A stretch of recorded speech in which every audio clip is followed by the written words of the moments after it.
A new anime has dropped the first episode. Now, forgive me, I might pronounce this wrong, but I think it's pronounced Gachiakuta. I might be wrong. Correct me if I am. But episode 1 is now out, so let's talk about it. Cleaning time! I'm serious about this. I'm giving it all I've got. So episode 1 of this new anime is now out for you guys to go and check out on Crunchyroll right now. And this is one I've been excited for. I have seen the trailers for it, and I knew about it. I have not read the series, so I don't know where it goes or anything. But from what I saw in the trailers, this looked like one that I was excited for. So I have had it in my watch list ready to go for when it dropped, and it did drop today. And I sat down and watched episode 1, and I'm already invested, man. I'm invested in this story and in the character of Rudo already. Like, this episode does such a great job at getting you prepared for the next events that are going to unfold within the series. Because the idea of a very first episode is to get you integrated into this world. Now, it's not to give away everything. It's not to spoon feed us all and be like, this is exactly what's happening. This is exactly what's going to happen. Everything like that. No. It's to integrate us into this world that they have created where you're like, okay, I like this world that we're in. Whether it's a fantasy land, whether it's, something else, a real life world, city, or anything, but it's to get you invested straight off the bat and go, oh, let's go. And then they integrate the characters and get you situated with them and start to progress them and showcase you, this is the story that we're going to tell, and this is the direction that the character's going to go.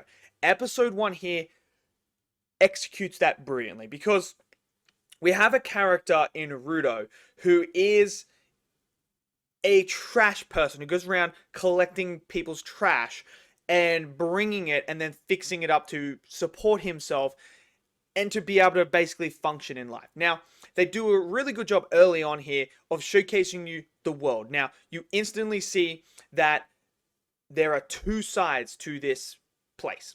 There is the clean, prestige, high, upper class people, also known as apostles, I think. I don't know if all of them are, but there are apostles in here, which are like the higher people that do come over. That's what they refer to him. I don't know if that means everyone is one, or if it's just like the guards. That's what they're called. I don't know. But it's like pristine, like white, gold. You're looking at it and you're like, okay, they're the upper class. And then on the other side of the wall, it's dark, it's gloomy. It is the lower of lower classes. Everyone is considered like this tribes form or something like that, they said. So this is the people who are trying to survive with the bare minimum. Essentially, that's what it is. Now, they indicate very early on that humans have this idea of throwing things out. There's a particular bunny that they just got cut up. Instead of stitching it back together, they're like, now just throw it out. So they throw away things without having any intention to use it again. And it is referred to here, they do that with humans as well. They just toss humans away. They're not valuable anymore. There's no use for them. Just get them rid of them. They're trash. So you can already see where this is going. And then when you get introduced to Rudo, he is one that's going through collecting all this trash. He gets caught. There's a great action sequence with him as well in there.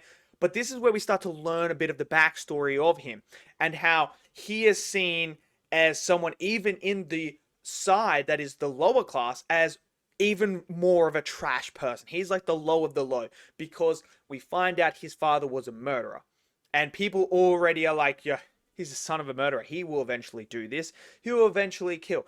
And mind you, when you're watching it, that is setting up for an event that happens later on in this episode that is very heartbreaking, but it sets Rudo in motion. His motivations of what he is about to do, it sets everything in that order. It's like, okay, so this event is now changed him as a person already, and now everything he does forward is justifiable because of this event. So you see that he has this love interest as well. He likes this girl and he gets the bunny for her, but he doesn't know how to do it.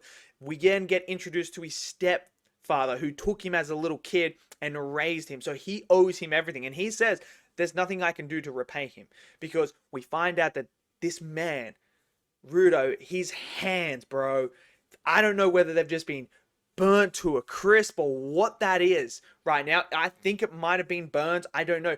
But he talks about how it's so painful, and you can just see that it's something that weighs on him. People looked at him in disgust, like, oh, what is wrong with this kid? Until the guy who raised him, the stepfather, gave him these gloves that helped him gain that confidence back. So you can see this connection already going on. You're like, oh, this is awesome. And, the stepdad's like, look, why don't you just go tell her how you feel? Like, really being supportive of him.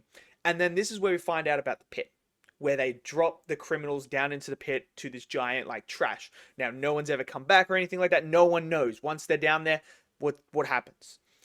So it's very daunting because it's just black. It's just like this abyss. Just nothing. Darkness, abyss. Like, you're basically going to hell, essentially. And then the event happens where we see this one person who's all got this mask on and everything. We don't know who it is. But after he tells the girl about, like, oh, here's the bunny and stuff like that, he runs back because he's so excited to tell his stepdad, like, he did it. He finally overcame this to tell her. And then we see him dead. Him getting stabbed by this person with the mask and that. And Rudo is like, what? Wait, what's happened? And this is the event that changes him because he gets blamed for the murder. And just when he thinks he might have someone who can help him, the girl is there in the crowd as he's strung up, getting ready to drop over to the pit. He's like, you have to help me find it. And she's like, I believed in you. And then throws it on the ground and turns. So now he has no one left. Everyone has turned against him. And this is where the motivation of, I'm going to bring you all to hell, I'm going to take you all down, comes in. And I am backing him because it's not just what's happening to him. But he gets dropped in this pit. He wakes up down there. And now it sort of seems like the earth is like just garbage. And then maybe this is something else, like a floating city or something like that. That's what it looks like to me. I don't know yet. We're just going to have to wait to see more.